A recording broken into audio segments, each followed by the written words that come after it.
Okay, in this session we're going to talk about complex fractions.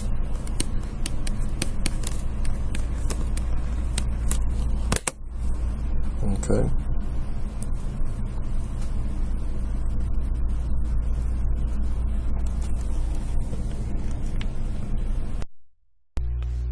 Alright, in this session we're going to discuss complex fractions. Excuse me. Didn't have my mic plugged up. Alright, we're going to discuss complex fractions.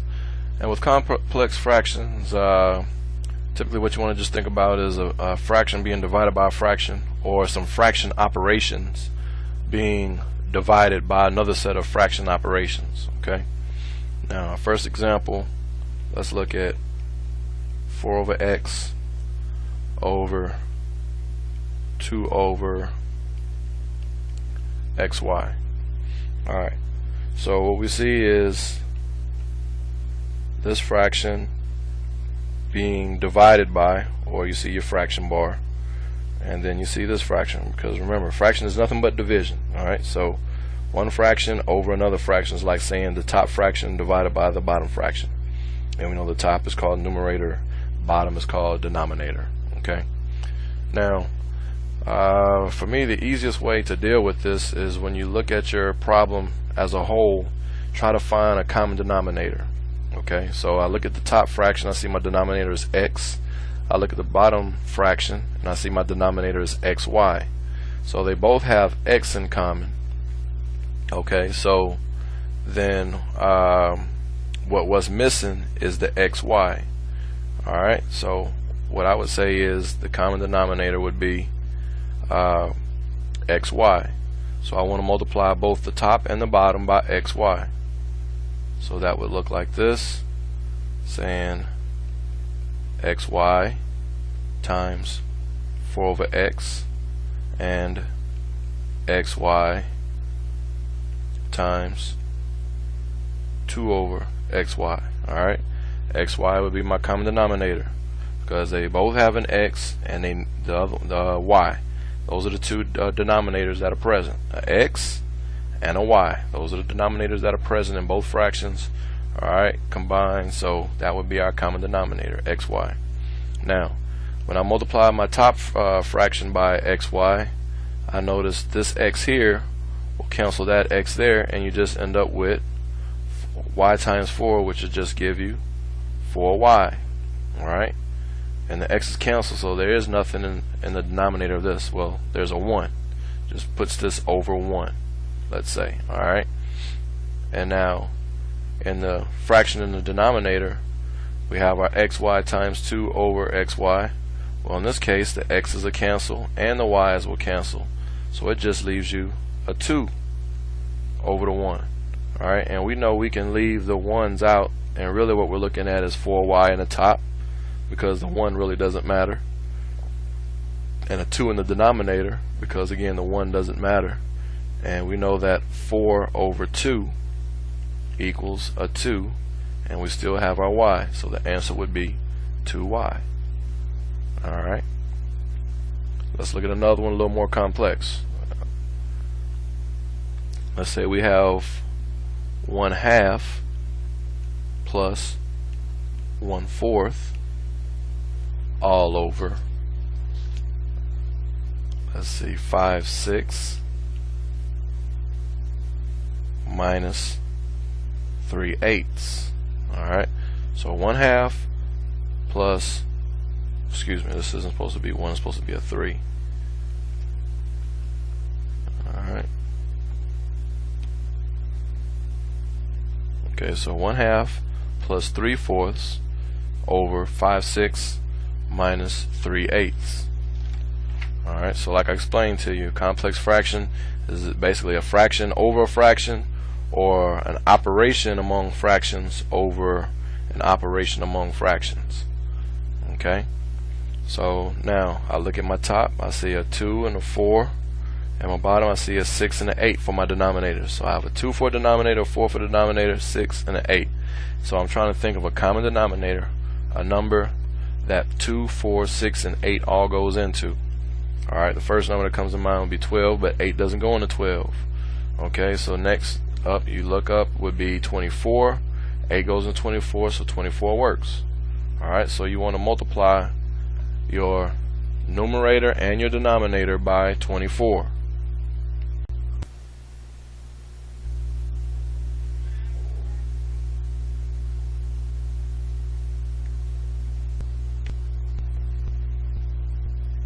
Okay, so again we have 2, 4, 6, 8. Our common denominator in this case would be 24, because 2, 4, 6, and 8, all the denominators go into 24.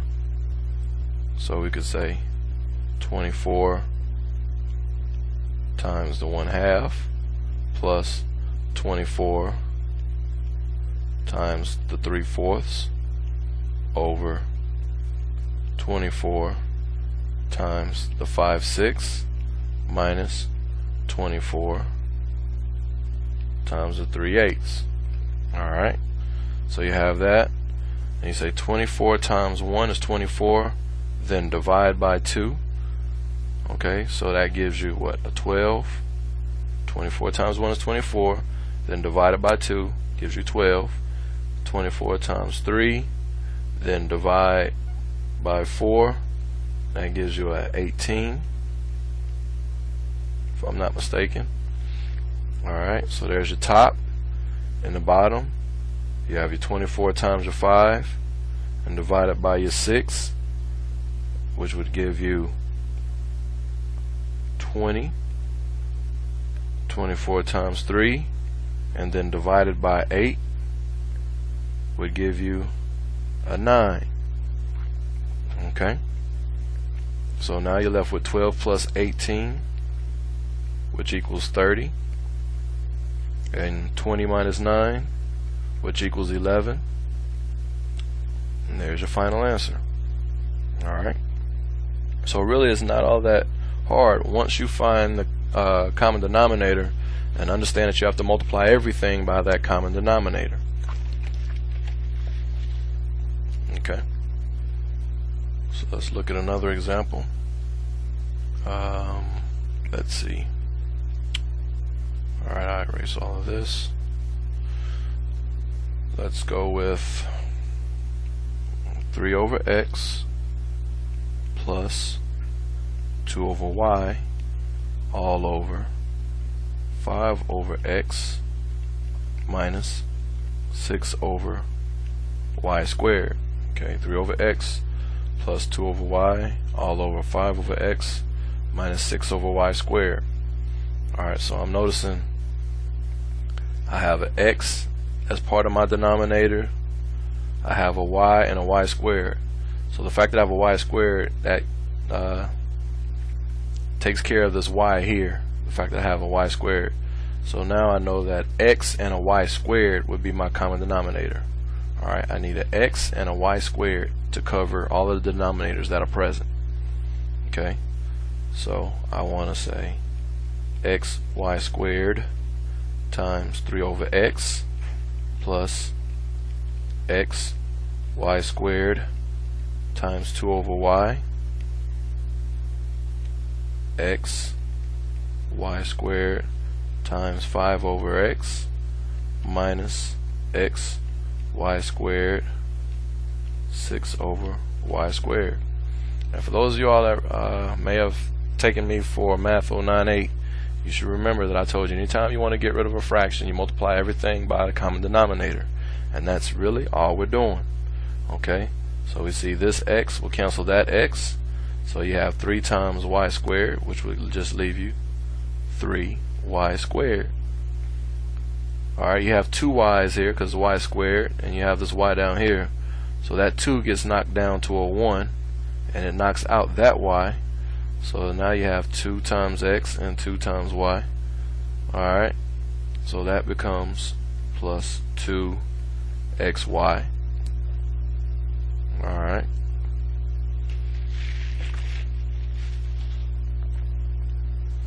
in the bottom, in the denominator, x cancels with this x, so you just have 5y squared. Okay, and here the y squared will cancel that y squared, and you have minus 6 times x, right? Because 6 times the x, so minus 6x. Alright, so in the numerator you have 3y squared plus 2 plus 2xy, and in the denominator you have 5y squared minus 6x. Well, when I look at the numerator, I realize I have a y, I have two y's here, so I can take one of them out, right? Y is in common, so I can pull out a y, and that'll leave me with 3y, because y times 3y is 3y squared plus 2x. Alright, because y times 2x will give you 2xy. So you have that, and in the denominator, well, we didn't need to necessarily make that. So in the denominator, we have 5y squared minus 6x. And this ends up being your final answer. Okay. Let's try two more. Let's go with 1 over x plus 1 over y all over 2. Okay. Now, for those of y'all who prefer, when dealing with whole numbers or integers, to turn them into fractions, this 2 is like saying 2 over 1. Okay. So now we're stuck trying to figure out what the common denominator should be. I have a 1, I have an x and a y, so basically my common denominator will be 1xy, but 1 is really irrelevant in that case, so you just say your common denominator would be xy. So you want to multiply everything by xy. Alright, so xy times 1 over x plus xy times 1 over y all over xy times 2, or 2 over 1, however you prefer to write it. Alright, so now the x and the x will cancel and leave you 1 times y, which will just be y. Here the y and the y will cancel and leave you 1 times x, which is just x. Alright, in the bottom nothing is canceling, so you're going to say 2 times the x y, so in the denominator you have 2xy. Alright, you have 2xy for the denominator. Okay, so you end up with y plus x over 2xy for your answer. There it is. Alright, let's do one last problem. Alright, this one will be a little bit more involved. Now we're going to say whole number 1 minus n over 1 minus 1 over n. Alright, so now in this case what we have is a whole number minus our complex fraction. Right, this part here is the complex fraction, so let's just deal with the complex fraction first before we start worrying about the 1 minus part. Okay, so let's deal with our complex fraction just like we've been dealing with all the others. So really, when we just pull this part out, what we're really looking at is n over 1 all over 1 over 1 minus 1 over n. Alright, that's just this part. We're not dealing with the 1 minus part yet. Okay, so when we look at all of our denominators, we have a 1 and an n, so really our common denominator would be 1n, and in that case we don't have to say 1n, we can just say n. So we multiply everything by n, so n times n over 1, n times 1 over 1, and n times 1 over n.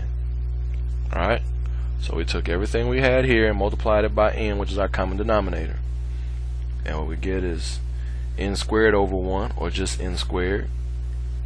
Right, n times 1 over 1, which is just n, and then n in the top and in the bottom, so those n's will cancel and just leave you a 1. Alright, so for this part the complex fraction, we get an answer of n squared over n minus 1. Alright, so now we bring this back here.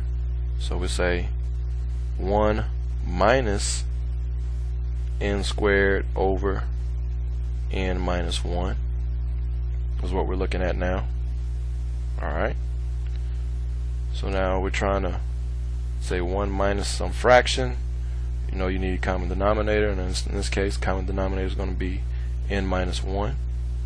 Okay, so you multiply n minus 1 times everything, so n minus 1 times the 1 right here, alright, minus, and then you say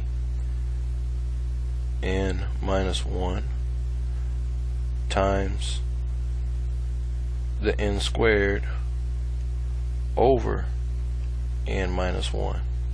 Alright, well in this case this n minus 1 and this n minus 1 cancels. Alright, over here 1 times that, 1 times that really doesn't change anything.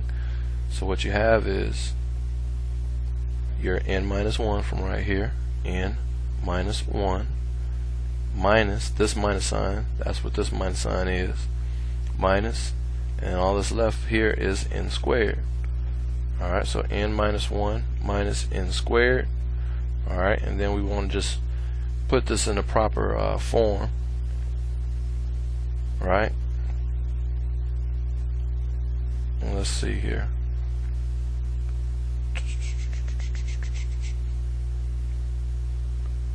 Let's see. 1 over 1.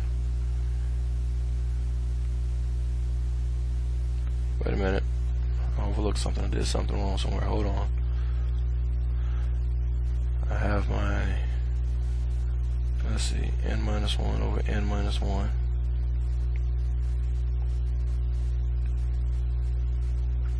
Let me go back. Let me erase. Take this back. Erase.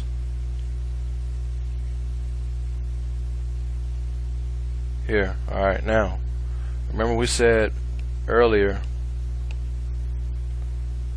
that's what it was. Okay. Alright, we said earlier when we're talking about complex fractions, we're looking at fraction over a fraction. Alright, and we don't have a fraction over a fraction here, so we're not really looking at a complex fraction in this case. Okay, so we're not going to apply the same method here that we would before. Now what we're looking at here is 1, and we need a common denominator, which in this case would be n minus 1.